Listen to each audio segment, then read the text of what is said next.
আমার চাচাতো বোন মিথিলাকে কলেজে যাওয়ার জন্য খুঁজতে যাই মিথিলার রুমে। রুমে যেতেই দেখি মিথিলা আর দুলোভাইয়ের সাথে অন্তরঙ্গ মুহূর্ত পার করছে। মিথিলা প্রায় অর্ধ উলঙ্গ আর দুলোভাই শুধু শর্ট প্যান্ট। তাদের প্রেমলীলা দেখে আমি থমকে যাই। এটা দেখার জন্য প্রস্তুত ছিলাম না আমি। আমি মিথিলাকে ভালোবাসি, এটা মোটামুটি বাড়ির সবাই জানে। এ কারণেই কত যে মার খেয়েছি তার কোনো হিসাব নেই।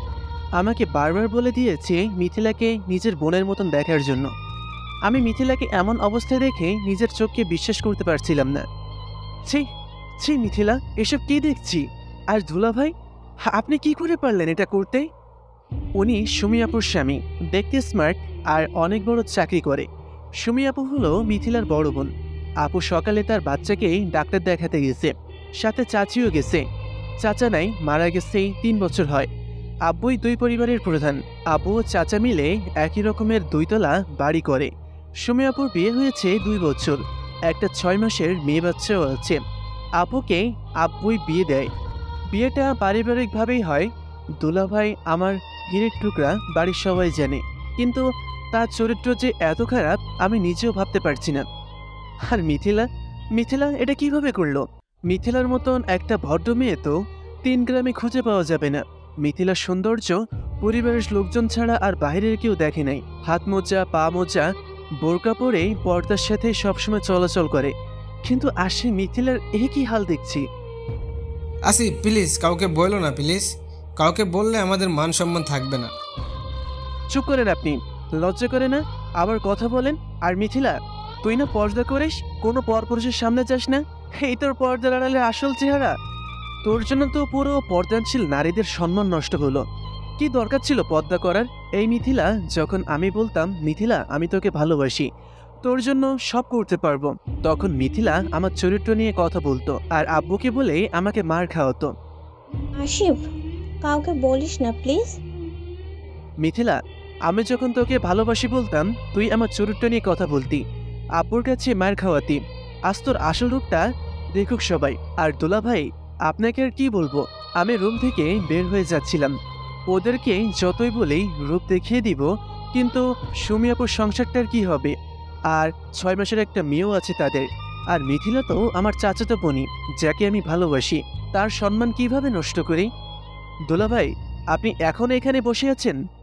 আমার কথা শুনে দুলাভাই রুম থেকে বের হয়ে যায়। মিথিলা, অন্তত তোর কাছ থেকে এটা আশা করি নাই, কাজটা কিন্তু বেশি ভালো করিস নাই।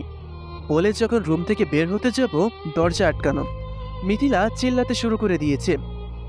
আসিফ, আমাকে ছেড়ে দে প্লিজ। আমার এত বড় সর্বনাশ করিস না প্লিজ। আমি তোকে ভাইয়ের মতো ভাবি। আসিফ না, প্লিজ। মিথিলার কাণ্ডে আমি বাকরুদ্ধ।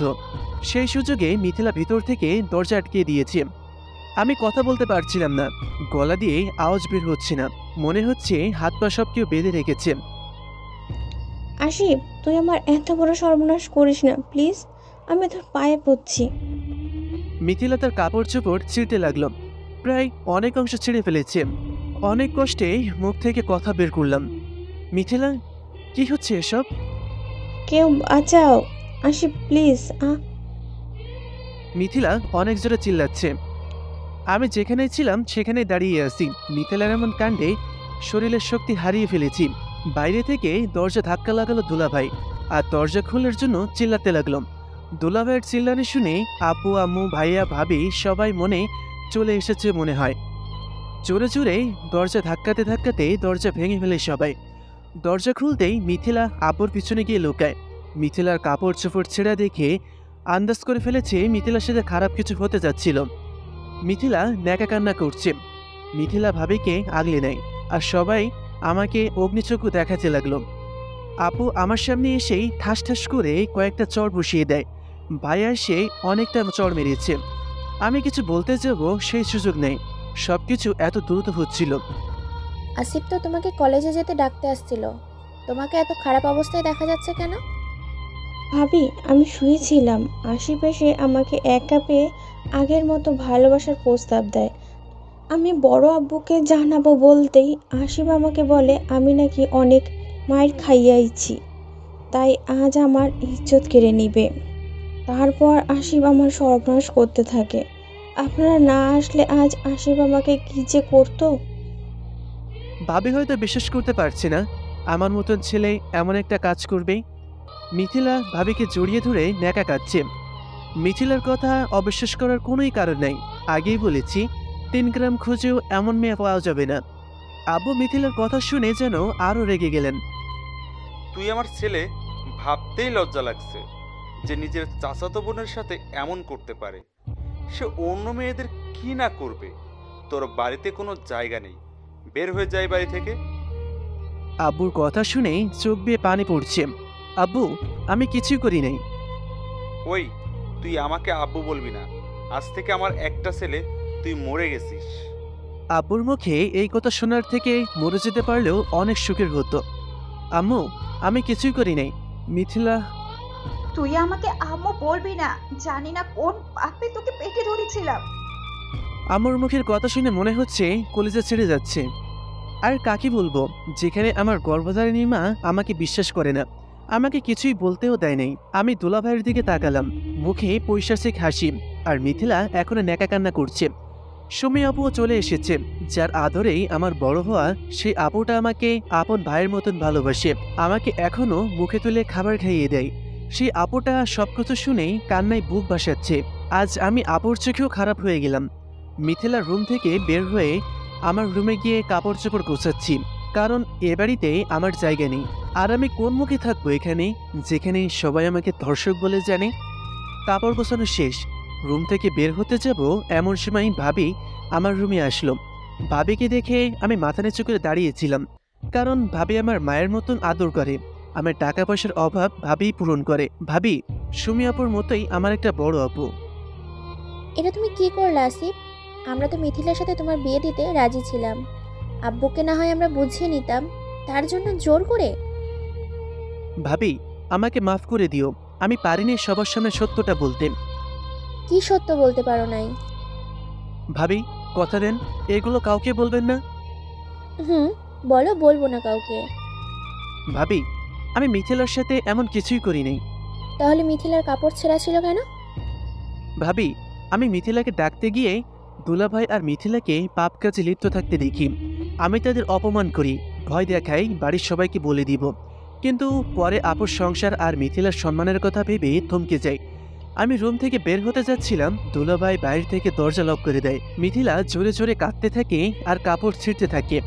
তারপর ভিতর থেকে লক করে দেয় মিথিলা। বাইরে থেকে দুলাভাই দরজা ধাক্কাচ্ছে আর চিল্লানি শুনেই তোমরা সবাই আমাকে এই পরিস্থিতিতে দেখলা। আমি কাকে বলবো এই কথা, কে বিশ্বাস করবে বলো? ভাবের চোখেও পানি, ভাবে বিশ্বাস করলেও নিরুপায়। কি বলছো আসিফ? তাদের পাপের বোঝা তোমার উপর চাপিয়ে দিয়েছে? ভাবি তুমি কাউকে বলো না প্লিজ, মিথিলার সম্মান আর আপুর সংসার নষ্ট হয়ে যেতে পারে।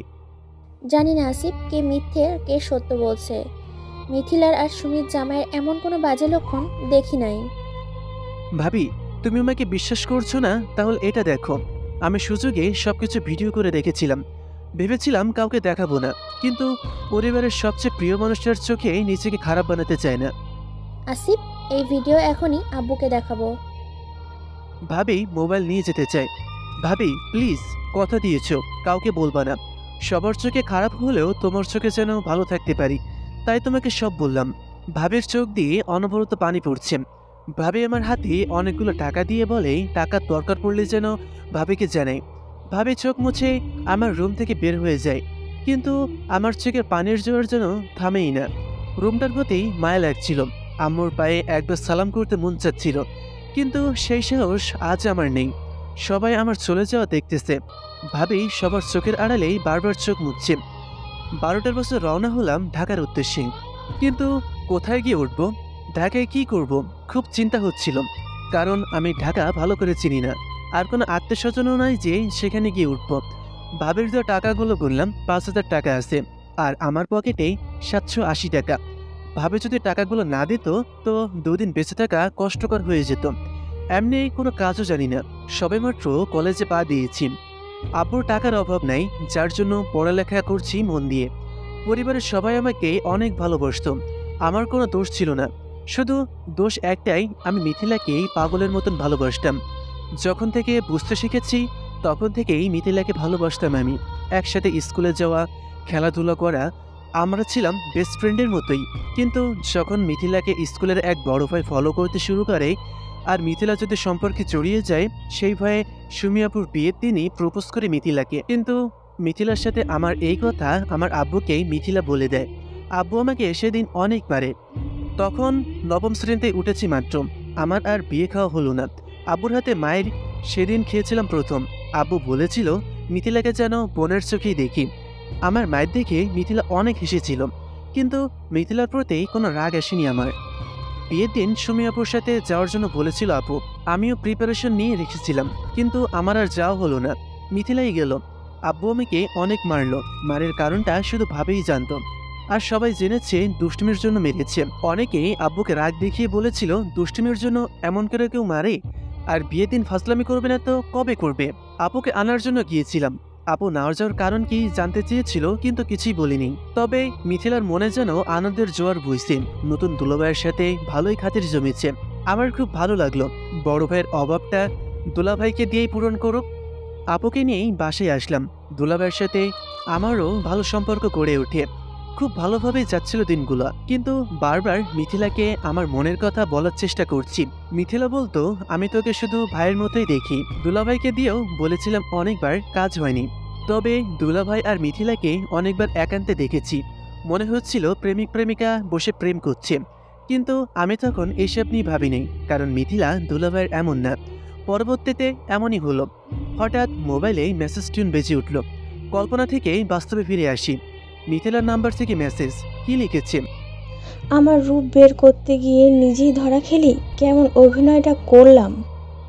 মিথিলার লেখাটা পড়েই চোখের কোণে জমে থাকা কষ্টগুলো বের হতে চাচ্ছিল।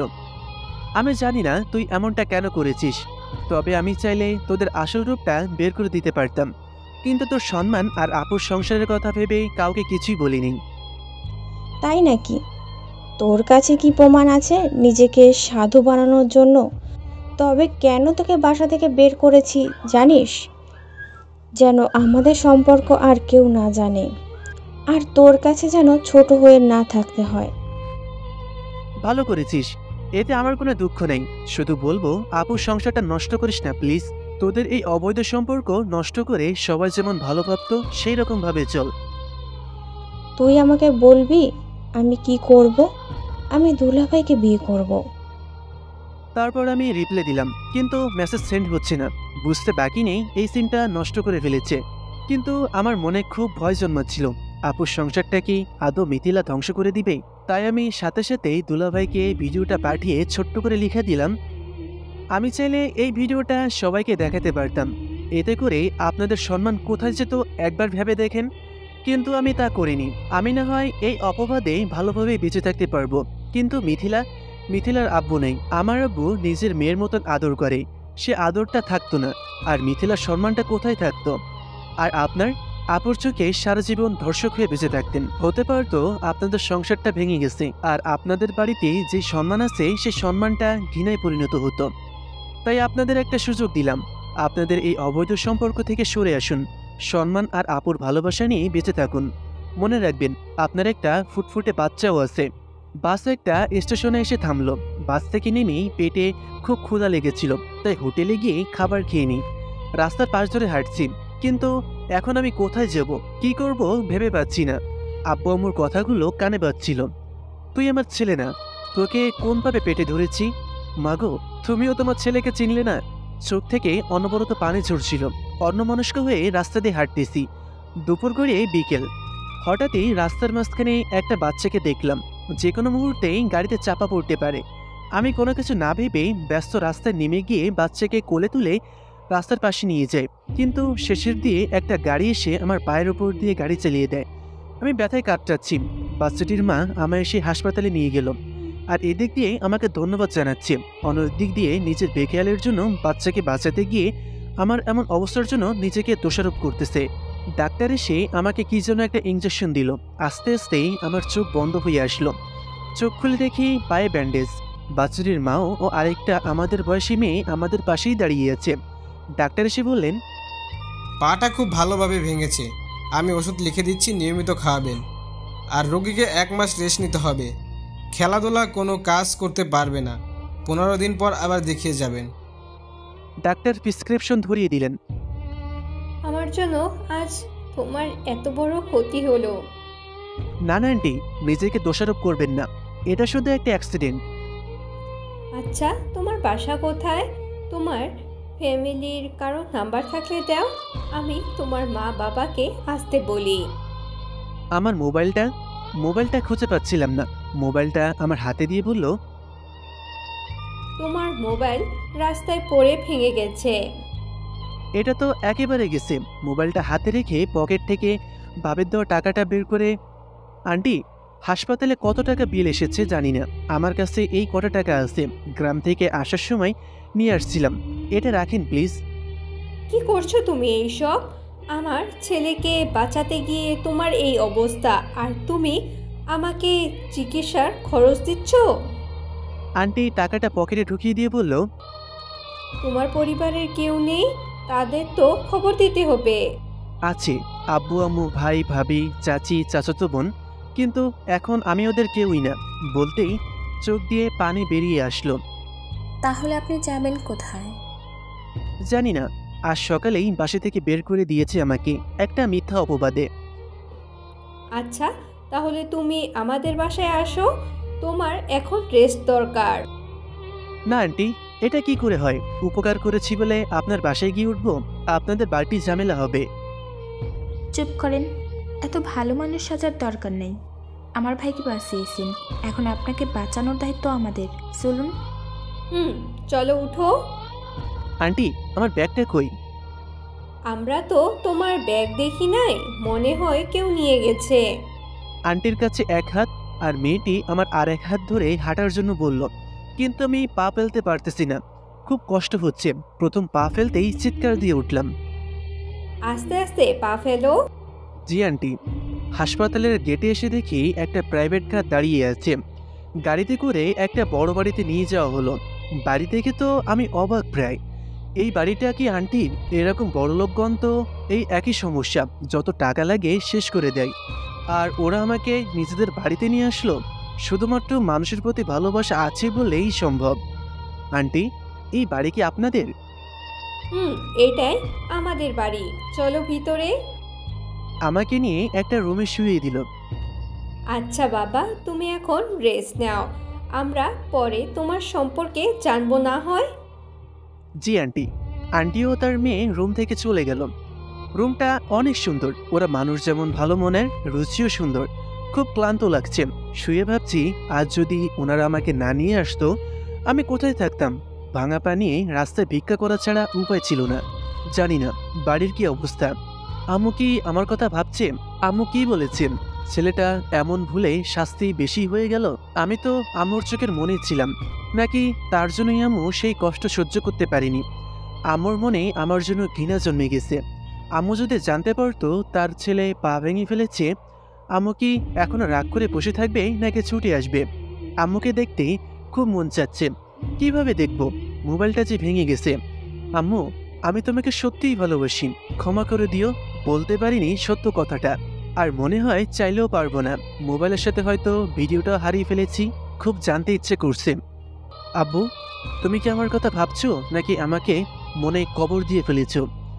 আর সুমি আপু হয়তো বলছে বিশ্বাসটা ভেঙে দিয়েছি। আর মিথিলা তো বললই দুলাভাইকে বিয়ে করে ফেলবো। তবে দুলাভাই কি এই ভুলটা করবে আবার? আমি তো ভিডিওটা দেখিয়েছি, হয়তো ভিডিও দেখে থমকে গেছে, এতক্ষণে মিথিলাকে জানিয়ে দিয়েছে।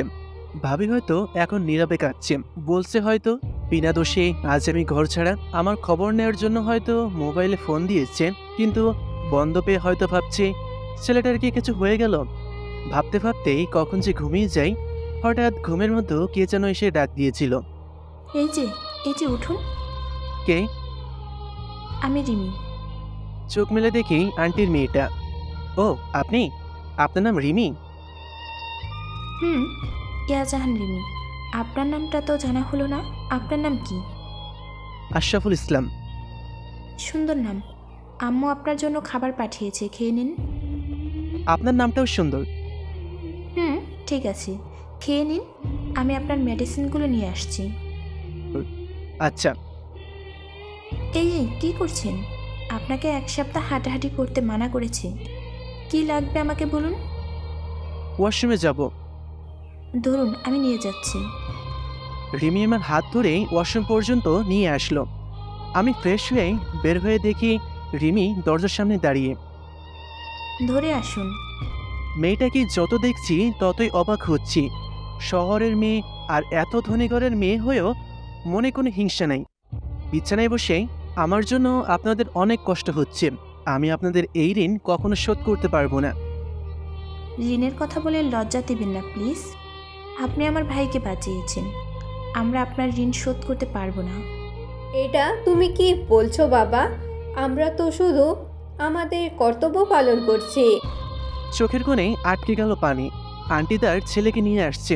আসলে আন্টি, এই শহরে আমার কেউ ছিল না।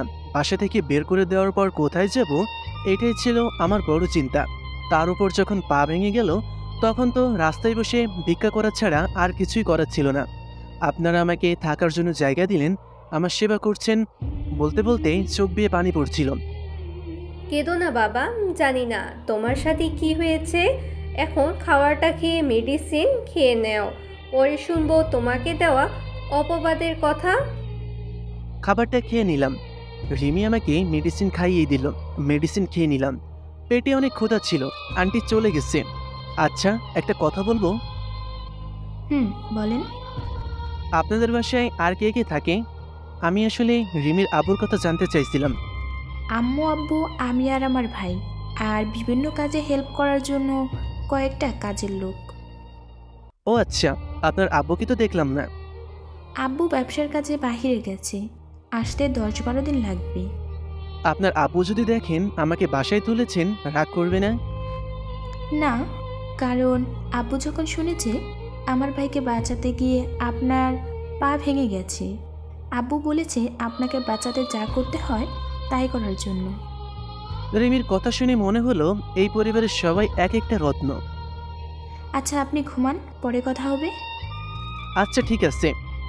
তারপর ঘুমানোর চেষ্টা করলাম। রাত যখন প্রায় 11টা বেজে গেছে, কিন্তু চোখে ঘুম আসছে না। শুধু সকালে হয়ে যাওয়া ঘটনাগুলো মনে পড়ছে। মিথিলা কি করে পারলো এমনটা করতে? মিথিলা তো আমাকে বেস্ট ফ্রেন্ড বলতো। অনেক রাত হয়ে যায়, ঘুম হয় না। কখন ঘুমিয়ে যায় জানি না। সকালে ঘুম থেকে উঠি রিমির ডাকে। এই যে উঠিন, 10টা বাজে, নাস্তা খেয়ে মেডিসিন খেতে হবে। ও, কেমন আছেন? আলহামদুলিল্লাহ। আপনার পায়ের ব্যথা কমেছে? মনে হয় কমেছে। আসুন ওয়াশরুমে এগিয়ে দিয়ে আসি। ধন্যবাদ। আমাকে ধরে ওয়াশরুমে নিয়ে যায়। ফ্রেশ হওয়ার পর নিয়ে আসে। নাস্তা খেয়ে মেডিসিন খেয়ে নিন। আচ্ছা আপনার সাথে কি হয়েছিল? শুনতে চান? নিজেকে হয়তো কন্ট্রোল করতে পারবেন না, তাহলে শুনুন। আজ সকালে কলেজে যাওয়ার জন্য আমার চাচাতো বোন মিথিলাকে ডাকতে যাই, কিন্তু মিথিলার রুমে গিয়ে দেখি মিথিলা আর তার দুলাভাইয়ের সাথেই অবৈধ মেলামেশা করছে। আমি বাকরুদ্ধ হয়ে যাই। মোবাইলে ভিডিও করতে থাকি তাদের আড়ালে। আমাকে দেখে ওরা থমকে যায়। রিমি আমার মিথ্যা অপবাদের কথা শুনে চোখের পানি ফেলছে। রিমি কান্না করছে আর বলছে, আপনি প্রমাণ থাকা সত্ত্বেও কাউকে কিচ্ছু বলেননি, শুধু আপনার আপু সংসার আর যে আপনাকে ধর্ষক বানালো তার সম্মানের জন্য নিজের সম্মান হারিয়ে আসলেন। আমার সম্মান হয়তো তাদের কাছে কমে গেছে, কিন্তু নিজের ভিতর নিজেকে নিয়ে গর্ব হচ্ছে। অন্যের জন্য নিজেকে বিলিয়ে দিলাম। হয়তো কোনো একদিন বুঝতে পারবে ওরা। আল্লাহ তাদের সহি বুঝ দান করুক। আমি এটাই চাই। আমি হয়তো কোনোভাবে চলে যেতে পারতাম, কিন্তু ওরা ওরা হয়তো ওদের অর্জন করা সম্মানগুলো। আপনার ভাবি তো অনেক ভালো মানুষ, আপনার উপর বিশ্বাস ছিল, তাই তো আবার আপনাকে জিজ্ঞেস করেছি। ভাবি আমাকে নিজের ভাইয়ের মতোই ভালোবাসে। ভাবিকে ভিডিও দেখে প্রমাণ করেছি আমি নির্দোষ। ভাবি সবাইকে বলতে চেয়েছে, কিন্তু বলার হলে তো আমিই বলতাম। তাই আপনার মোবাইলটা দেওয়া যাবে? ভাবির সাথে একটু কথা বলবো। হয়তো আমাকে ফোনে না পেয়ে চিন্তা করছে। নিন। রিমি আমার হাতে মোবাইলটা দিল। রিমির থেকে ফোনটা চেয়ে ভাবির নাম্বারে ফোন দিই, কিন্তু ফোন রিসিভ করলো ভাইয়া। ভাইয়ার কণ্ঠ শুনে সাথে সাথে কেটে দিই। কি হলো, রিসিভ করে নাই? করেছে, কিন্তু ভাইয়া। ও আচ্ছা, তাহলে আমাকে দাও। রিমি মোবাইলটা নিয়ে আবার ফোন দিল। আবারও ভাইয়া ধরেছে। হ্যালো, আসসালামু আলাইকুম। ওয়ালাইকুম আসসালাম। আপনি কে? আমি রিমি। আশা কই? আমি আশার ফ্রেন্ড। ও আচ্ছা, একটু অপেক্ষা করুন, আমি দিচ্ছি। ভাবির নামটা রিমিকে বললাম। হ্যালো, আসসালামু আলাইকুম। ভাবির কণ্ঠ পেয়ে আমার কাছে ফোনটা রিমি দিল। কেমন আছো ভাবি? মুহূর্তেই চোখ দিয়ে পানি বেরিয়ে আসলো। আসিফ, কোথায় তুমি? তোমার মোবাইল বন্ধ কেন? কি হয়েছে? ভাবির কণ্ঠ জড়িয়ে যাচ্ছে, মনে হয় কান্না করে দিবে। ভাবি, কাল আমি অ্যাক্সিডেন্ট করে পা ভেঙে যাই, সাথে আমার মোবাইলটাও ভেঙে যায়, তাই কথা বলতে পারিনি। কি বলো এসব? কিভাবে? এখন তুমি কই? ভাবি, আমি একজন আশ্রয়কারিণীর বাসায় আছি, যিনি আমার বিপদে এসে পাশে দাঁড়িয়েছেন। অনেক ভালো ওরা। ওনার মেয়ের ফোন দিয়েই কথা বলছি আমি। আমাকে একটা বিকাশ নাম্বার দাও, আমি টাকা পাঠাচ্ছি। আচ্ছা ভাবি, যখন লাগবেই জানাবো। বাসার অবস্থা কেমন? খুব জানতে ইচ্ছা করছে। আগের মতোই হাসি খুশি আছে নাকি আমার আশার সাথে সব চলে গেছে? ভালো না। আব্বু আম্মুর মন খারাপ। কাল রাতে কেউ খাবার খায়নি। তবে মিথিলা আর সুমির জামাই কেমন হাসি খুশি। তাদের মতিগতি সুবিধার মনে হচ্ছে না। আমি তো দুলাভাইকে ভিডিওটা দেখিয়ে ভয় দেখিয়েছি যেন না মিশে, তবু ওরা নিজেদের ভুলগুলো বুঝতে পারছে না। খুব রাগ হচ্ছে। মনে হচ্ছে ভিডিওটা নিয়ে বাসার সবাইকে দেখিয়ে দিই, কিন্তু এখন চাইলেও সম্ভব না। ভিডিওটা হারিয়ে গেছে। ভয়ের কোনো চিহ্নও দেখছি না। তোমার ভাইয়াকে রাতে বলেছিলাম তোমাকে এমন শাস্তি না দিলেও পারতো। সে বলে আমার দরদ কেন? আমি কি তোমার সাথে সম্পর্কে আছি নাকি? কেঁদো না ভাবেই, আমি তোমার ভালোবাসা বুঝি, কেউ না বুঝুক। আর এইসব কথা নিয়ে বাসার কাউকে কিছুই বলবে না, তবে ওদের আটকানো দরকার। কিভাবে? তুমি দুলাভাইকে বলবা আসিফ যে ভিডিওটা যাবার সময় আমাকে দিয়ে গেছে, বলেছে আর যদি মিথিলার সাথে মিশতে দেখি বাসার সবাইকে দেখাতে। আচ্ছা, আশাকেও বলবো। খুব গোপনে দেখো ওরা ভালো হয় কিনা। আসিফ, তুমি ওদের জন্য কেন এমন করছো? যারা তোমাকে মিথ্যে অপবাদে বাসা থেকে বের করে দিল, এখন প্রমাণটাও হারিয়ে ফেলেছো। তুমি কি আর ফিরবে না? ফিরবো ভাবেই, তবে যেদিন সবাই ওদের ভুল বুঝতে পারবে সেই দিন। তোমার ভাইয়া আসছে, রাতে ফ্রি হলে কল দিব। ভাবি ফোনটা রেখে দিল। আসিফ, আপনি কি মানুষ? রিমির চোখের কোনো পানি। কেন? যে আপনাকে বাসা ছাড়া করলো, মিথ্যা অপবাদ দিল, তাদের জন্য এত ভাবছেন? মনে রাখবেন, এই দুনিয়ায় কেউ কারোর জন্য এতটা ত্যাগ স্বীকার করে না। তাহলে আপনারা কেন করছেন? আপনারা তো চাইলেই আমাকে কিছু টাকা ধরিয়ে দিয়ে চলে আসতে পারতেন, কিন্তু আমার ভালোর জন্য বাসাতে নিয়ে আসলেন, ত্যাগ স্বীকার করছেন। আপনি আমাদের উপকার করেছেন, ধরে নিতে পারেন, তাই আমরা আপনার উপকার করছি। কিন্তু মিথিলা আর দুলাভাই তো আপনার সম্মান ডুবিয়ে বাসা থেকে বের করে দিল। মিথিলা আমার চাচাতো বোন, যাকে আমি ভালোবাসতাম। তার সম্মান কি করে নষ্ট করব বলুন তো? মিথিলা হয়তো একটা ভুল করেছে, আমি তার ভুলগুলো সংশোধন করতে চাচ্ছি। সে যেন বুঝতে পারে কাকে সে অপমান করতাম।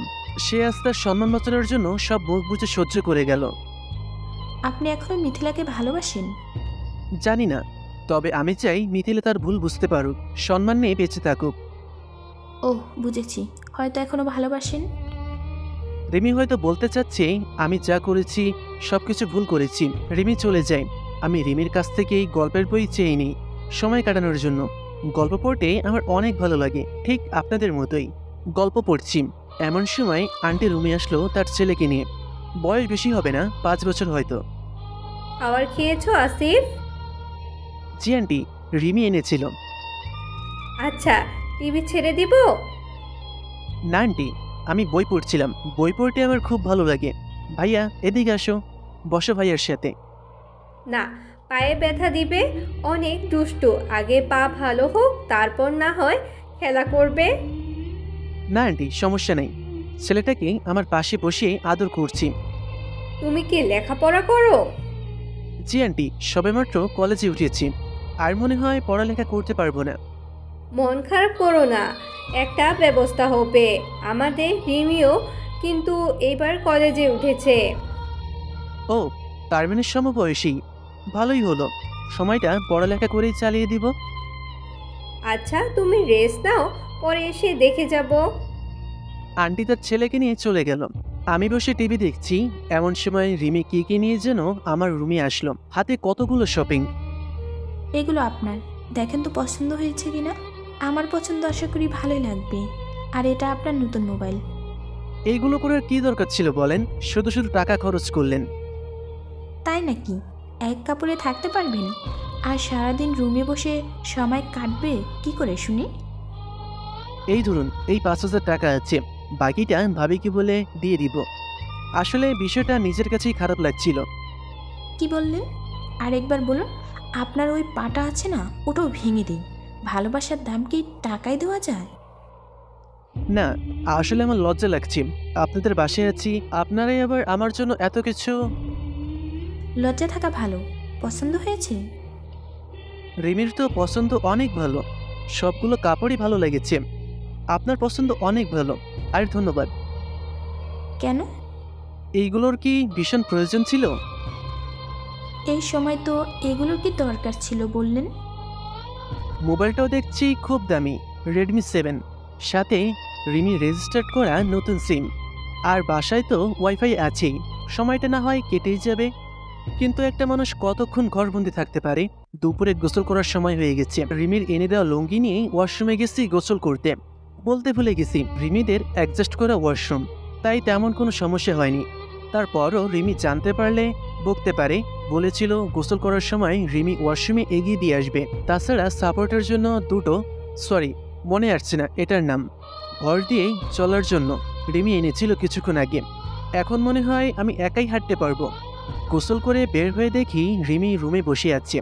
আমাকে দেখে রাগ দেখিয়ে বলছে, আপনি একা একা কেন হাঁটছেন? যদি পায়ে ব্যথা লাগে তো? আপনি তো ক্রেজটা এনেই দিয়েছেন, আমার মনে হয় কেউ হেল্প করতে হবে না, চলতে পারবো। এগিয়ে যাওয়ার আগেই রিমি উঠে এসে আমার হাত ধরল। বেশি বুঝবেন না, আসুন। কি রাগ দেখাচ্ছে, মনে হচ্ছে কত বছরের পরিচয়। আসলে ভালো মানুষগুলো এমনই হয়, ওরা ধনী গরিব ছোট বড় কিছুই বুঝে না। ওরা বোঝে শুধু মানুষের বিপদে এগিয়ে যেতে হবে। আর ভালো মানুষগুলোই অল্পতেই মানুষকে আপন করে নিতে পারে। কারো কারো চোখে এগুলো খারাপ দেখায়, আসলে এগুলোই মানব প্রেম। একটা কথা বলবো? জি বলেন। রুমে থাকতে কেমন যেন লাগছে, এমনিতেই মন খারাপ আব্বু আম্মুর জন্য। আজ বিকেলে কি আপনাদের ছাদে নিয়ে যাবেন? আপনাকে তো এত হাঁটতে মানা করেছি। বারান্দায় বসে গল্প করব, মন ভালো হয়ে যাবে। ওকে? আচ্ছা ঠিক আছে। আচ্ছা, আমি খাবার নিয়ে আসছি, প্রস্তুত থাকেন। রিমি খাবার আনতে চলে গেছে। বুঝি না, এমন ভালো মিশুক মেয়েও হয়? আপনাদের কি মনে হচ্ছে এগুলো শুধু গল্পেই সম্ভব, তাই না? না, এগুলো সম্ভব, আমার সাথে এমনই হচ্ছে। দুপুরের খাবার খেয়ে নিলাম। আমি যে রুমে থাকি এখানে বারান্দাও আছে, আজ প্রথম জানলাম। বিকেলে রিমি আসলো গল্প করার জন্য। কি করছেন? কিছু না, শুয়ে আছি। বারান্দায় যাবেন না? না, রুমেই থাকি। পাটা যত তাড়াতাড়ি ভালো হয় মুক্তি। ভেবে দেখলাম এমনি অনেক কষ্ট দিচ্ছি এদের, এখন হাঁটতে গিয়ে যদি পায়ে ব্যথা পেয়ে নেই। আচ্ছা, আপনি কি লেখাপড়া করেন? কলেজে উঠেছিলাম। আমিও তো। ভালোই হলো, আমরা তাহলে ফ্রেন্ড। ওকে? কি বলেন? আপনার সাথে? কেন, আমাকে পছন্দ হয় না? কি বলেন? আপনার মতন মেয়ে হয় নাকি? তাহলে তুমি করে বলবা। ওকে? আমি আপনিই বলবো, আপনি তুমি বললেন। না, ফ্রেন্ডকে কখনো আপনি বলা যায় না। আচ্ছা, তুমিই বলবো। রিমির সাথে গল্প করতে করতে রিমির জীবনের খারাপ সময়ের কথাগুলো শুনতে পাই। রিমির জীবনের গল্পটা খুব কষ্টের, যা শুনে চোখের কোণে পানি জমে যায়। হয়তো প্রতিটা মানুষের জীবনে এরকম একটা গল্প থাকে, কেউ প্রকাশ করে, কেউ বলতে পারে না, নিজের ভেতরে কবর দিয়ে দেয়। রাত তখন 9টা বেজে গেছে। খাওয়া দাওয়া শেষ করে ভাবিকে আমার নতুন নাম্বার থেকে কল দিলাম, কিন্তু ভাবির নাম্বার বন্ধ দেখাচ্ছে। অনেকবার ট্রাই করছি কিন্তু কোনো কাজে আসছে না, নাম্বার বন্ধ দেখাচ্ছে। হয়তো মোবাইলের চার্জ নেই, তাই রেখে দিলাম। বাসায় তো আর কাউকে ফোন দিয়ে কথা বলার মতন অবস্থায় নাই। সত্যি বলতে আমার মায়ের কণ্ঠটা শুনতে খুব মনে পড়ছে। আসলে যে যতটা আপন তার থেকে পাওয়া কষ্টটা অনেক বেশি হয়, যা অনেক সময় সহ্য করতে পারা যায় না। আমার আম্মু আমাকে অনেক ভালোবাসে, হয়তো কখনো ছেলের এতটুকু অপরাধ করতে দেখেনি, কিন্তু যখন আম্মু আমায় এরকম জঘন্য কাজ করতে দেখে হয়তো কলিজা পুড়ে গিয়েছিল। আম্মু পারে নাই নিজের চোখে দেখে বলতে আমার ছেলে এমন না, সে এমন করতে পারে না। আমি যখন রাতে পড়তে পড়তে অনেক রাত করে ফেলতাম, আম্মু আমার রুমে এসেই বসে থাকতো। কখনো গরম দুধ করে দেয়, কখনো কফি এনে দেয়। যদি কখনো বলতাম আম্মু আজ খাবো না, ভালো লাগছে না, আম্মু আমাকে নিজের হাতে খাইয়ে দিত আর বলতো রাতের খাবার না খেয়ে ঘুমাতে নেই। খেতে বসলে সবচেয়ে ভালো খাবারটা আমাকে দিয়ে দিত। আব্বুর দেওয়া হাত খরচের পরও আম্মু অনেকগুলো টাকা ধরিয়ে দিত আর বলতো আমার ছেলেটা না খেয়ে শুকিয়ে যাচ্ছে। আজ মায়ের আদরগুলো খুব মনে পড়ছে। আম্মু বেঁচে থাকতেই আম্মু বলে ডাকার অধিকার হারিয়ে ফেলেছি। এর থেকে আর কি কষ্টের হতে পারে আমার জানা নেই। হয়তো যাদের মা নেই তারাই বুঝবে মাকে মনে পড়া কতটা কষ্টের। পরদিন সকালে ফ্রেশ হয়ে নাস্তা করেই ভাবির নাম্বারে কল দিলাম, কিন্তু এখনও নাম্বারটা বন্ধ পাচ্ছি। ভাবির মোবাইলে কি হলো? মন খারাপ করে বসে আছি। রিমি এসে, কি আশিফ, মন খারাপ কেন? ভাবির নম্বরটা বন্ধ পাচ্ছি কাল রাত থেকে। মন খারাপ করো না, হয়তো মোবাইলে কিছু একটা হয়েছে। কি জানি। আশিফ, তোমার সাথে দেখা করতে আমার এক ফ্রেন্ড এসেছে। আমার সাথে কে দেখা করবে? আমার এক ফ্রেন্ড, বললাম না? কিন্তু আমার সাথে কেন দেখা করবে? আমি তোমার কথা বলেছিলাম, তোমার জীবনের গল্প বলেছিলাম। তোমার গল্প শুনে দেখার জন্য পাগল হয়ে গেছে।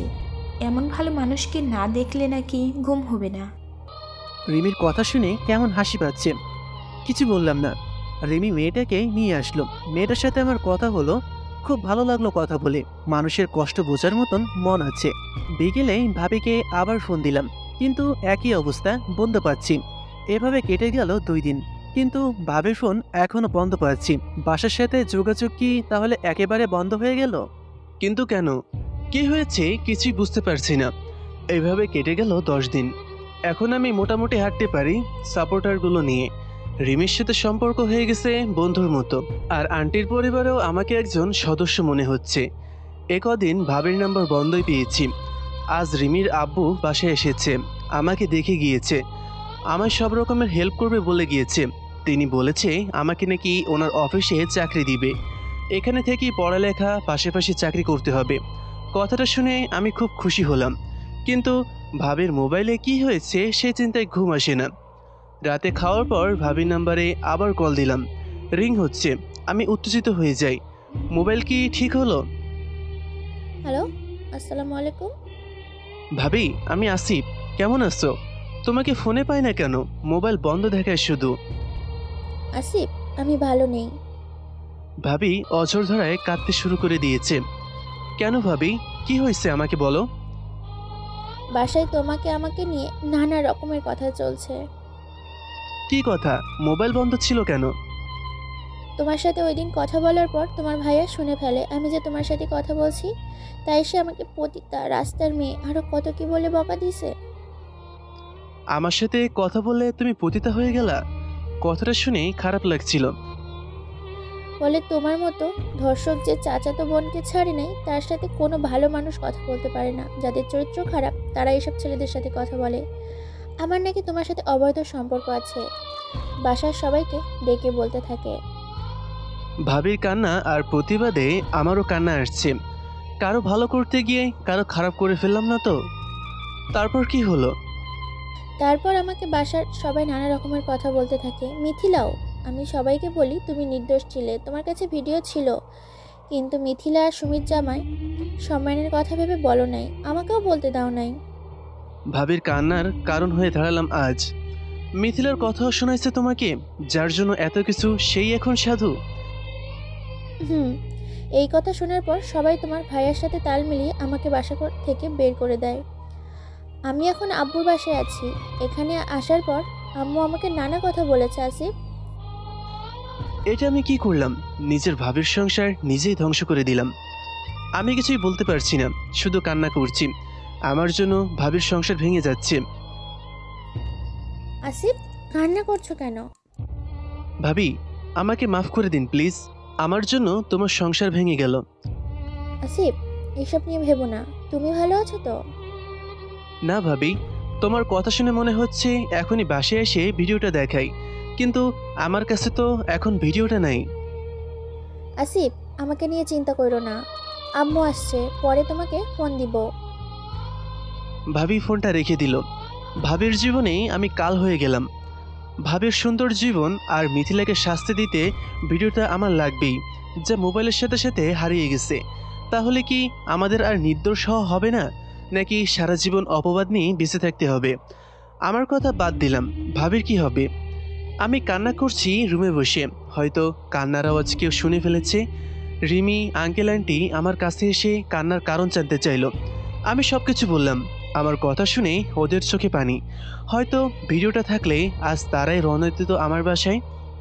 ওরা নিজেদের অপরাধী মনে করছে। তাদের ছেলেকে বাঁচাতে গিয়ে মোবাইল ভেঙে যায়।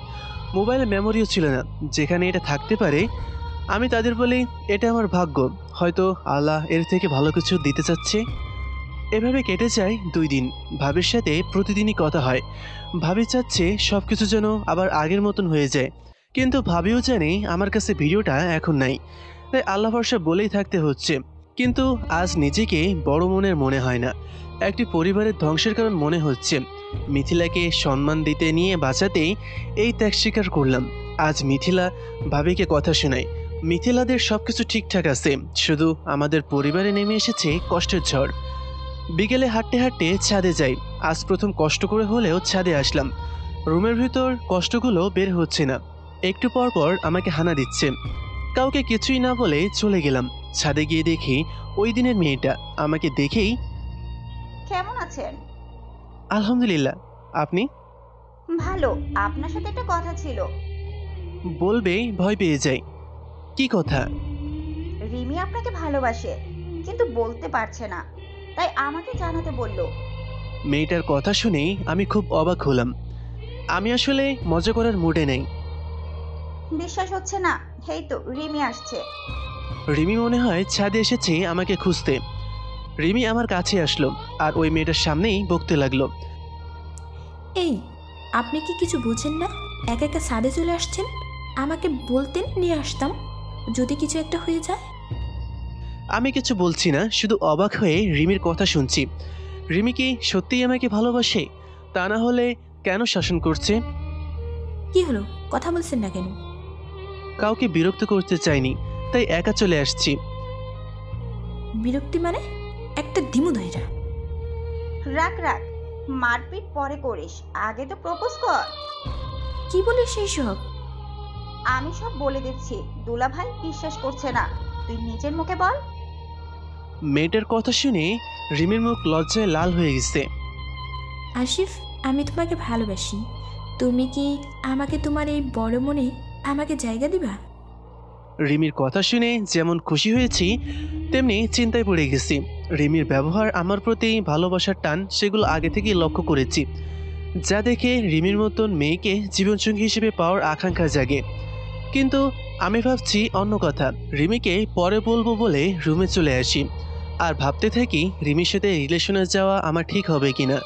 চিন্তা করে দেখলাম এটা রিমির ভালো লাগা হতে পারে, যা বর্তমানে কোনো পরিচয় নেই। তাকে ভালোবাসতে যাবে রিমি? রাত যখন 8:30, রিমি আমার রুমে আসলো।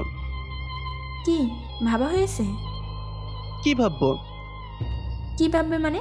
বিকেলে সাদিক কি বলেছিলাম সব বলে গেছো? কি বলবো বুঝতে পারছি না। হ্যাঁ বলবো নাকি না? আমার তো মনে হচ্ছে রিমির সাথে সম্পর্ক মানে রিমির আম্মুর সাথে বেইমানি করা। যারা আমাকে সাহায্য করলো তাদের মেয়ের সাথেই প্রেম করব, এটা মনে হয় ঠিক হবে না। কি হলো বলো? রিমি, আমার মনে হচ্ছে তোমার সাথে আমার সম্পর্ক যায় না, আর সম্পর্কটা করা ঠিক হবে না। রিমি হয়তো আশা করেনি আমি এরকম উত্তর দিব। কেন জানতে পারি? তোমার আব্বু আম্মু আমাকে এইরকম একটা বিপদে সাহায্য করেছে, তোমাদের বাসায় থাকতে দিয়েছে, এত রকমের যত্ন করছে। আমি চাই না তাদের সাথে বেইমানি করি। রিমিকে বুঝিয়ে বললাম। আমি এসব মানিয়ে নিব। আব্বু আম্মু আমাকে অনেক বিশ্বাস করে। আব্বু আম্মু আমার চাওয়া মেনে নেবে। সরি রিমি, আমি এটা করতে পারবো না। তুমি কি আমার সাথে হয়ে যাওয়া ঘটনার কারণে আমাকে ফিরিয়ে দিচ্ছ? কি বলছো এসব? তোমার মতন মেয়ে পাওয়া ভাগ্যের ব্যাপার। তোমার সাথে হয়তো একটা দুর্ঘটনা হয়েছে বলে আমি প্রেম করব না, এমনটা বিষয় না। কেমন? সরি রিমি, এই নিয়ে আমি কথা বলতে চাই না। তোমার আবেগকে কন্ট্রোল করো, বাস্তবতা মেনে নাও। রিমি চোখে পানি নিয়ে রুম থেকে চলে যায়। রিমি আজ খাবার দিতেও আসেনি, আন্টি খাবার দিয়ে গেছে। আমি খাবার খেয়ে রিমির কথা বাদ দিয়েছি, ভাবছি ভাবির সংসারের কথা। এখন ভিডিওটা খুব দরকার, আমার সাথে জড়িয়ে পড়েছে আরেকজন। নিজের জন্য না হয় ছাড় দিব, কিন্তু তাই বলে ভাবির সংসার নষ্ট করে দিচ্ছি। আর আমার সাথে কথা বলার কারণে আমার পরিবার কিভাবে ভাবির মতন মানুষকে বাসা থেকে বের করে দেয় আমার জানা নেই। একসময় এই পরিবার নিয়ে আমি খুব গর্ব করতাম, আজ কেন জানি নিজের অজান্তে ঘৃণা জন্মাচ্ছে। তাহলে এইসবের কারণ শুধু আমি পাগল হয়ে যাচ্ছি। কেন যে মোবাইলটা ভেঙে গেল, মোবাইলে মেমোরিও রাখি নেই যেখানে দেখব ভিডিওটা আসছে কিনা। মোবাইল তো এমনভাবে ভেঙেছে ঠিক করা অসম্ভব। আমি কোনো উপায়ে ভিডিওটা পাই কিনা ভেবে চলেছি। দুলাভাইকে ভিডিওটা কিসে দিয়েছিলাম, মেসেঞ্জার চেক করলাম, মনে পড়েছে ইমোতে দিয়েছি। আগের ইমো ফিরে পাওয়া অসম্ভব প্রায়, সিমটা নষ্ট হয়ে গেছে। আর সিম ওঠাতেই আম্মুর রেজিস্টার্ড কার্ড লাগবে, আর আম্মুর সামনে দাঁড়াতেও পারবো না। আবার যদি দুলাভাই ভিডিও ডিলিট করে দিয়ে থাকে তো? আমি কোনো ক্লু পাচ্ছি না খুঁজে, তবে আল্লাহর উপর ভরসা রাখছি যে আমাকে রাস্তা থেকে একজনের আশ্রয় রেখেছে, সে হয়তো আমাকে আবার আমার সম্মানের সাথে নিজের বাড়িতে নিয়ে যেতে পারে। হতে পারে এখন আমার পরিবারের লোকজন কিছু কিছু ভুলে তারা নিজেরাই লজ্জাবোধ করবে। শুনেছি কষ্টের ফল মিষ্টিই হয়। পরের দিন সকালে আন্টি নাস্তা দিয়ে গেছে। এই 2 দিন শুধু রিমি আমাকে খাবার দিতেই আসেনি। কারণটা হয়তো রাগ অভিমান, পায়ে কিছুটা জোর পাচ্ছি। ডাক্তারের কথা মতো আন্টি আমাকে 13 দিন পর চেক আপ করতে নিয়ে গেছে। ডাক্তারের ফলাফলে আমি ভীষণ খুশি। খুব বেশি যত্নে আর পায়ের চাপ কম পড়ার কারণেই পায়ের অনেক উন্নতি হয়েছে। আমার মনে হয় এর জন্য রিমিকে ক্রেডিট দিতে হবে। কতই না কষ্ট করছে আমার জন্য, অবাক করার মতো। আমি মোটামুটি হাঁটতে পারবো। বাসায় আসার পর রিমিকে আর দেখছি না। অন্য সময় হলে হয়তো রিমি নিজে যেত টেস্ট করাতে। দুপুরে খাবার আন্টি দিয়ে গেল। আন্টি, রিমিকে দেখছি না, কোথাও কি বেড়াতে গেছে? না, বাসায়ই আছে। কাল থেকে যে কি হয়েছে মেয়েটার, রাতে খাইনি, সকালেও খায়নি, এখন দুপুরে খাওয়ারও নাকি খাবে না, শুধু রুমে শুয়ে থাকে। আন্টি কথাটা শুনে নিজেকে কেমন অপরাধী মনে হচ্ছে। বুঝলাম না, আরেকজনের ভালো করতে গিয়ে অন্যজনের খারাপ হয়ে যায় কেন? আচ্ছা, আপনি জানতে চাননি কেন এমন করেছে? না জানতে চাইলেও এখন গিয়ে হয়তো জানতে চাইবে। আর রিমি যদি এইসব কথা আন্টিকে বলে দেয় হয়তো খুব কষ্ট পাবে। আন্টি মন খারাপ করে বলল, চেয়েছি, কিছু বলছে না, শুধু কান্না করছে। যাক, বলেনি, আর যেন না বলে এটাই চাই।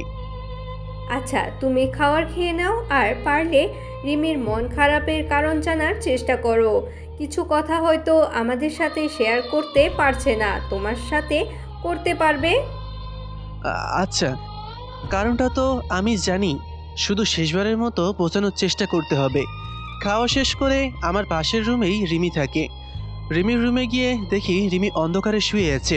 আমি লাইট অন করে রিমিকে ডাক দিলাম, রিমি। আমার কণ্ঠ শুনেই রিমি ফিরে তাকালো।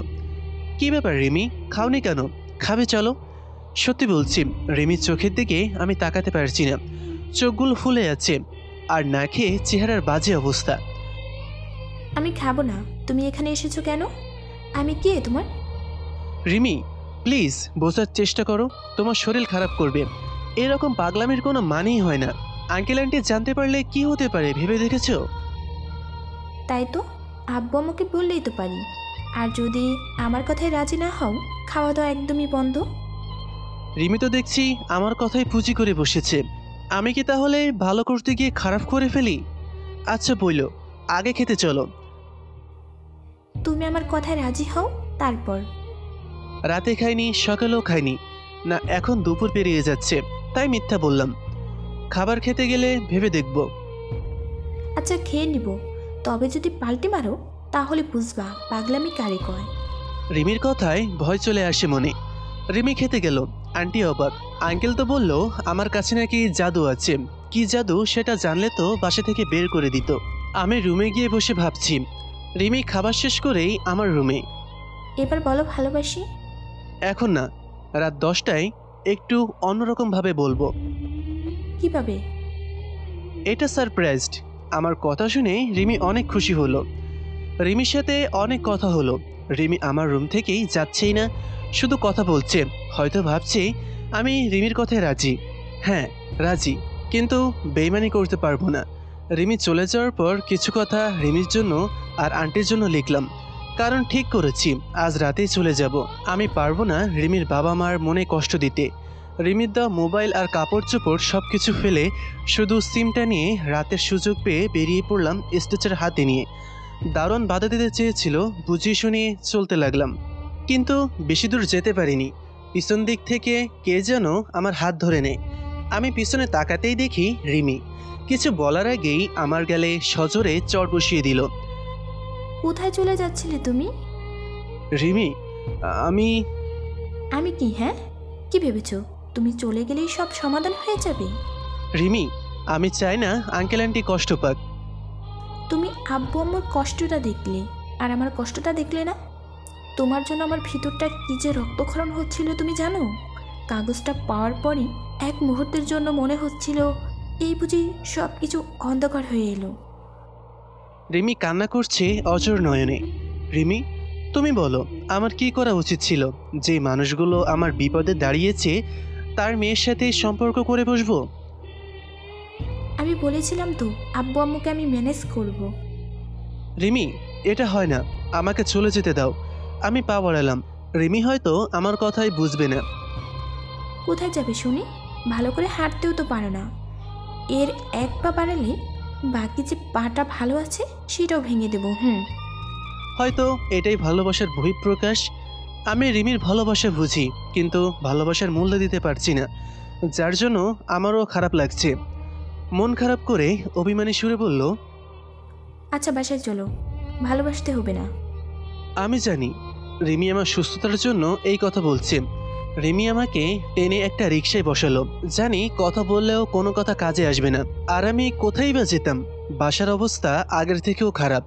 ভাবিকেও সংসার ছেড়ে থাকতে হচ্ছে। আমার পা তো ভালোই হয়নি। যে কাজ করব আর কতদিন কাটাবো? রিকশায় দুজন চুপচাপ। রিমি, একটা কথা বলি। বলো। রিমি, আমি তোমাকে ভালোবাসি, কিন্তু তোমার পরিবারের বিরুদ্ধে যেতে পারবো না। আর এখন লক্ষ্য হচ্ছে ভাবিকে তার সংসার ফিরিয়ে দেওয়া। আমিও তো চাই তুমি তোমার পরিবারের নিজের সম্মান ফিরে পাও, আর ভাবিও তার সংসার। আমার একটা অনুরোধ রাখবা? বলো। আমি চাই তুমি আমাকে ভালোবাসো, এটা যেন কেউ না জানে, বিশেষ করে তোমার আব্বু আম্মু। আমরা বন্ধুর মতন থাকবো। ঠিক আছে, আগে বাসায় চলো। রিমিদের গেটের সামনে চলে আসলাম। ভেতরে যাবার সময় আঙ্কেল সামনে পড়লো। কোথায় গেছিলা রিমি? আব্বু, আশিফকে নিয়ে একটু ঘুরতে গিয়েছিলাম। আচ্ছা ঠিক আছে, বাসায় যাও, তোমার আম্মু তোমাকে খুঁজছে। আচ্ছা আব্বু। রিমি মিথ্যাটা খুব ভালোই চালিয়ে দিল। বাসায় যাওয়ার পর আন্টি, কই গিয়েছিলি রিমি? আম্মু, আশিফকে একটু ঘুরতে নিয়ে গিয়েছিলাম, আর আমারও মন ভালো ছিল না। আমাকে বলে যেতে, কত চিন্তা হচ্ছিল আমার। সরি আম্মু, আর এমন হবে না। সেদিনের পর থেকে রিমির সাথে আমার বন্ধুত্বের সম্পর্ক, কিন্তু রিমি এটা সীমাবদ্ধ রাখছে না, বিভিন্ন সময় আবেগ দেখিয়ে ফেলে। তবে আঙ্কেল আন্টি এই ব্যাপারে কিছুই জানে না। আর আমি রিমিকে বলেছি আমি রিমিকেই তখনই ভালোবাসি যখন আঙ্কেল আন্টি মেনে নিবে, আর প্রদর্শিত হতে না পারলে তো কোনোভাবে মেনে নিবে না। আর আমার প্রধান লক্ষ্য হলো পাটা পুরোপুরি ভালো হয়ে যাওয়া। ভাবির সাথে মাঝে মাঝে কথা হয়। ভাবি এখনও নিজেদের বাসায় আছে। আমাদের পরিবারের লোকজন নাকি খবরও নেয়নি।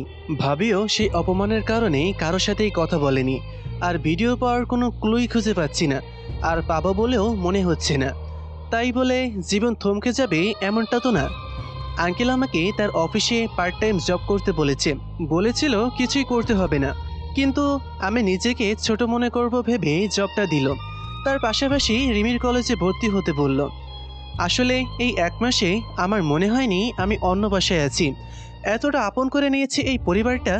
আর আঙ্কেল তো আমাকে তার ছেলের আসনেই বসিয়ে দিয়েছে। ওদের কাছে একটা প্রাণ অমূল্য। ওনার ছেলেকে বাঁচানোর জন্য উনি চাচ্ছে আমার ভবিষ্যৎ যেন সুন্দর হয়। আর টাকা পয়সা ওনার কাছে কিছুই না। তাছাড়া আমার বর্তমান অবস্থা আঙ্কেল আন্টি ভালো করেই জানে। বাসায় তো যেতে পারবো না, আর যাওয়ার কোনো জায়গাও নাই, তাই হয়তো এত মায়া। রিমি আঙ্কেলের কথা শুনে অনেক খুশি। আমাকে কোথাও যেতে না দিয়ে তার অফিসের জব, তার সাথে কলেজে ভর্তি হতে বলেছে। আমি তো এটাকে সুযোগ মনে করতে পারি। এতে করে লেখাপড়াটা এগিয়ে যাবে, আমিও বাসা ছেড়ে ভালো থাকতে পারবো। কিন্তু কলেজে ভর্তি হতে হলে পূর্বের কলেজ থেকে কাগজপত্র আনতে হবে, তাই ছাড়পত্র আনার জন্য কলেজে যাওয়ার সিদ্ধান্ত নিলাম আজ। বাসে বসে আছি, মনে হচ্ছে বাসায় যাচ্ছি। আসলে বাসা থেকে কলেজ মাত্র 5 মিনিটের রাস্তা। ইস, আজ যদি আমার বাসায় যাওয়া হতো, আম্মুর হাতে রান্না খেতাম, ভাইয়ের উপদেশ আর আব্বুর ভালোবাসার শাসন পেতাম। কিন্তু তা তো আর হলো না। বাস চলছে, বুকের ভিতর কেমন ব্যথা ব্যথা লাগছে। যদি দূর থেকে আম্মুকে দেখতে পেতাম। বাস এসে স্টেশনে থামলো। বাস থেকে নামা মাত্রই আবিরকে দেখলাম। আবির আমাকে দেখে দৌড়ে আসলো। কি রে আসিফ, এতদিন কই ছিলি তুই? কলেজে যাস না, মোবাইলে কল দিলে বন্ধ। কলেজের স্যার ম্যাডাম তোর কথা মিথিলাকে জিজ্ঞাসা করলে বলল তুই নাকি রাগ করে বাসা থেকে চলে গেছিস। ঠিক বলেছে, রাগ করে চলে গিয়েছিলাম। মিথিলা আজ কলেজে আছে। মিথিলা যাই হোক, কলেজে এই অপবাদটা দেয়নি। প্রতিদিনই তো আসে মনে হয়।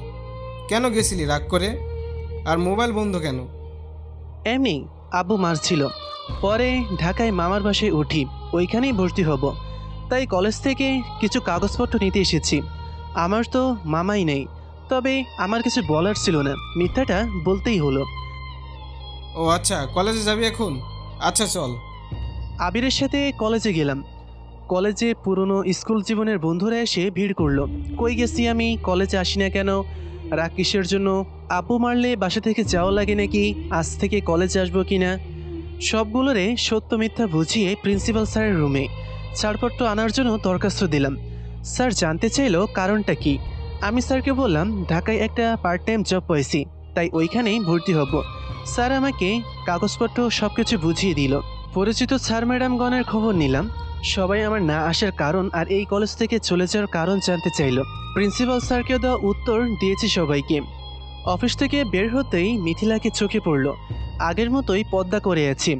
এই মেয়েটা যে আমার চিরচেনা, যতই পর্দায় থাকুক চিনতে ভুল হবে না।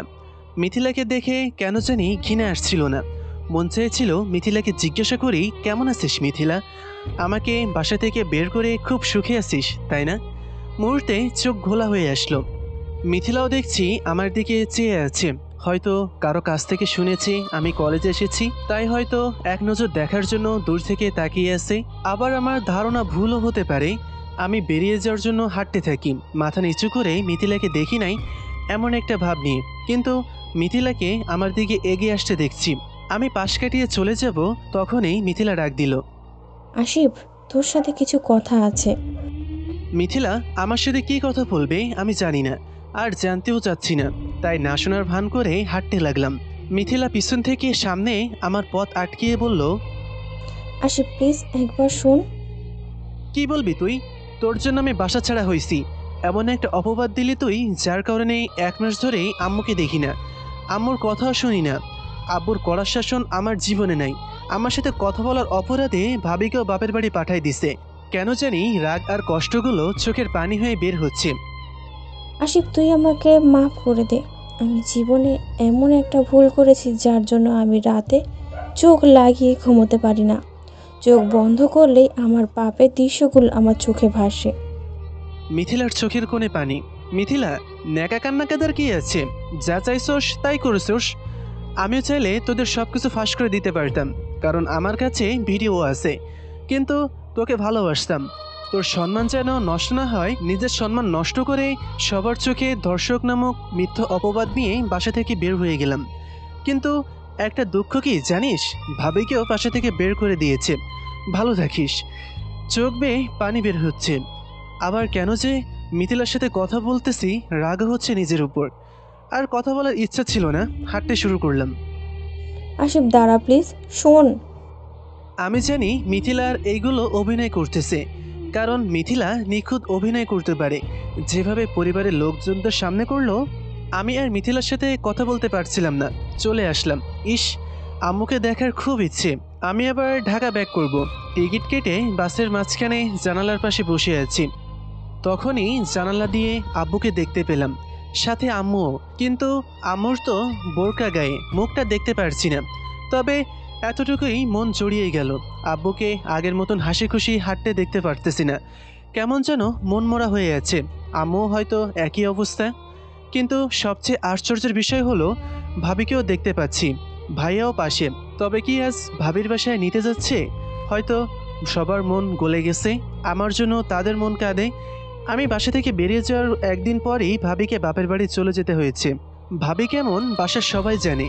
ভাবি ছিল সবার পছন্দের, কার কি প্রয়োজন খুব সহজেই বুঝে যেত, যার জন্য ভাবিকে নিয়ে কখনো ঝগড়াও হয়নি। হয়তো আমার প্রতি রাগগুলো এমন প্রখর ছিল, যার জন্য ভাবি আমার সাথে কথা বলতে শুনেই উল্টোপাল্টা ভাবতে শুরু করে। আজ নিজের চোখে ভাবিকে বাসায় যেতে দেখব স্বপ্নেও ভাবিনি। এখন আমার ভিডিও পর আর কোনো প্রয়োজন নেই। ভাবে নিজের সংসার ফিরে পেয়েছে, এর থেকে খুশির খবর আর কি হতে পারে। তবে আমার একটা কাজ করতে হবে, ভাবির সাথে কথা বলা একদম বন্ধ করে দিতে হবে। হয়তো আমার সাথে কথা বলতে শুনলে বা দেখলে এই রকম খারাপ ধারণা আসতে পারে। তবে শেষবারের মতো কথাটা বলেই নেই। সত্যিই কি বাসায় নিয়ে যাচ্ছে নাকি অন্য ব্যাপার? কথাগুলো ভাবতে ভাবতে পরিবারের লোকজনগুলো ভিড়ের মাঝে মিলিয়ে গেল। চোখ ভিজে গেছে।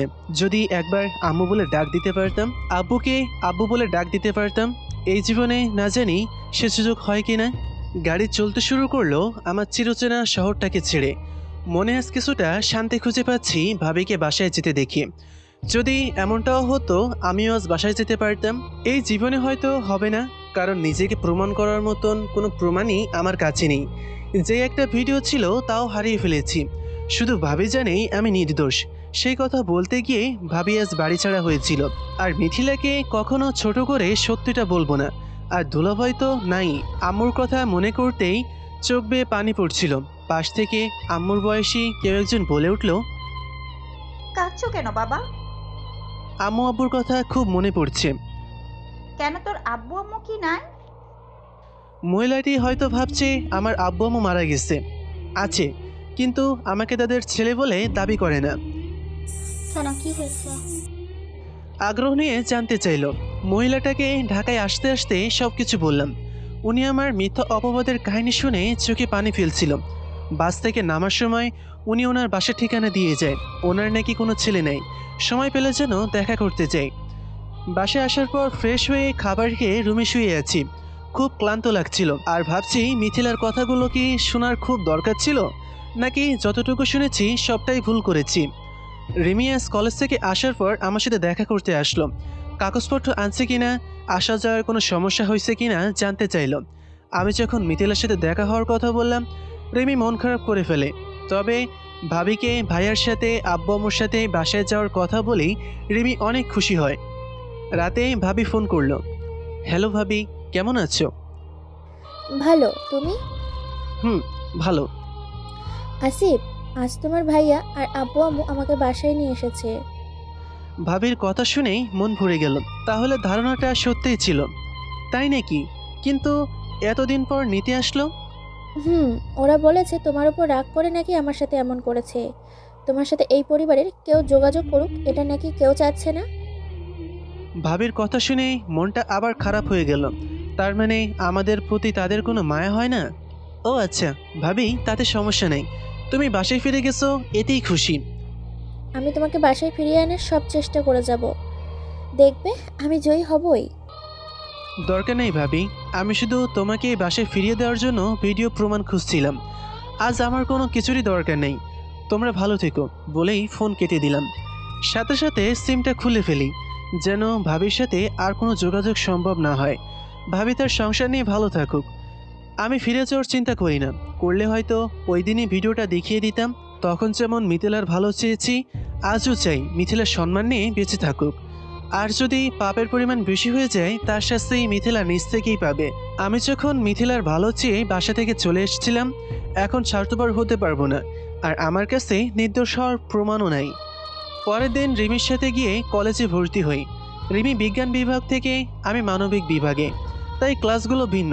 শুধু কলেজে যাওয়া আসার সময় দেখা মাঝে বিপরীত। ক্লাসে প্রথম দিন আমার পরিচয় দিতে হয় শিক্ষকদের কাছে। সব কিছু ঠিকঠাক বলে শুধু মামার বাসায় থেকে পড়ালেখা করব এটাই মিথ্যা বলেছি। এভাবেই চলতে থাকে আমার দিন। কলেজে অফিসের কাজ বুঝতে পারি না, তাই কাজ করা বন্ধ রাখতে বলেছে আঙ্কেল।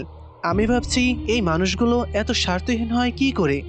আঙ্কেল নিজের খরচে আমার পড়ালেখা চালানোর সিদ্ধান্ত নিলেন, আর যখন ইনকাম করব তখন পুষিয়ে দিতে বললেন। আজ বাসার সাথে যোগাযোগ নেই 1 বছর। জানি না কে কোন অবস্থাতে আছে, তবে আমি খুব ভালো আছি। শুধু ভালো নেই আমার মনটা শুধু আম্মুটার জন্য কাঁদে, দেখতে মন চায়। এখন আমি আঙ্কেলের অফিসে কাজ করি। নিজের সম্মান রক্ষার্থে রিমির সাথে দিন দিন প্রেমের সম্পর্ক হয়ে গেছে। আমি প্রকাশ না করলেও রিমি খুব ভালোভাবেই প্রকাশ করে ফেলেছে। কলেজের সবাই জানে আমাদের মধ্যে প্রেম, যার কারণে কোনো মেয়ে হয়তো ভাব নিতে আসে না। আর ভুল করে কেউ আসলে রিমির অত্যাচার। তবে রিমি ছাড়াও কলেজে আমার একটা মেয়ে ফ্রেন্ড আছে, নাম আশা। আশা হলো রিমিরও ফ্রেন্ড। আমার সাথে দেখা করতে নিয়েছিল সেই মেয়েটা। আশার ভাইয়া নাকি বিয়ে করতেছে, তাই ইনভাইট করলো। আজ নাকি সেখানে যেতে হবে আমাকে আর রিমিকে। কি আর করার, বিয়েতে গেলাম।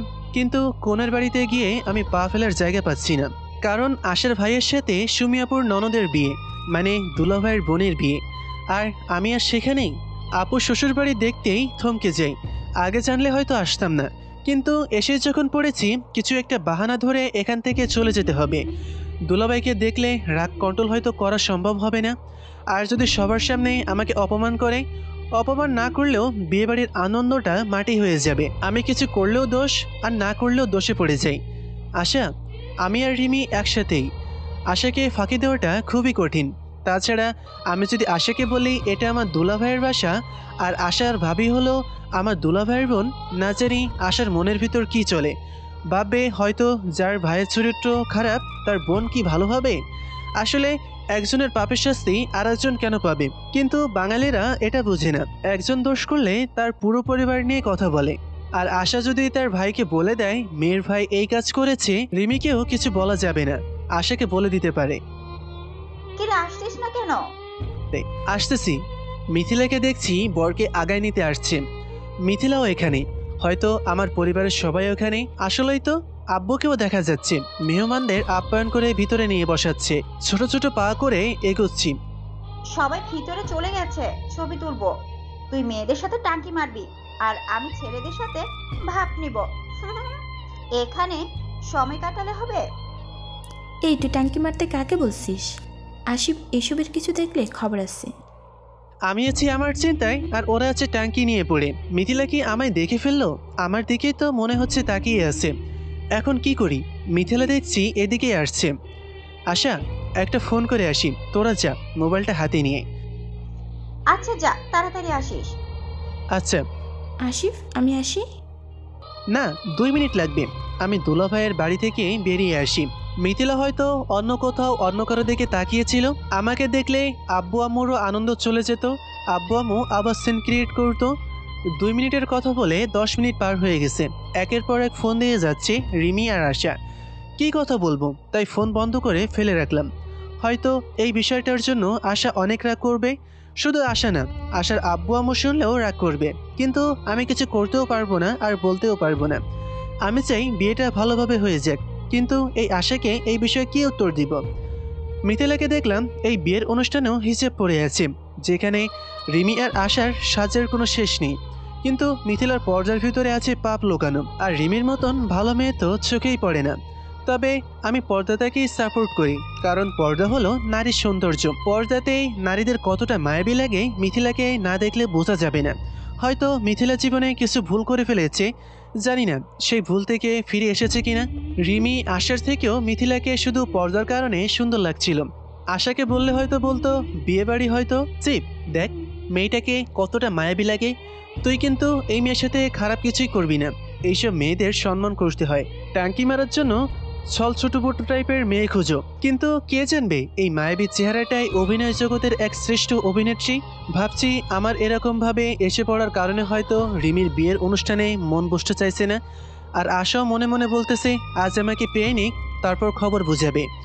সারাদিন বাহিরে বাহিরে কাটিয়ে সন্ধ্যার দিকে বাসায় গেলাম। যা মাত্রই দেখি রিমি আর আশা বসে আছে।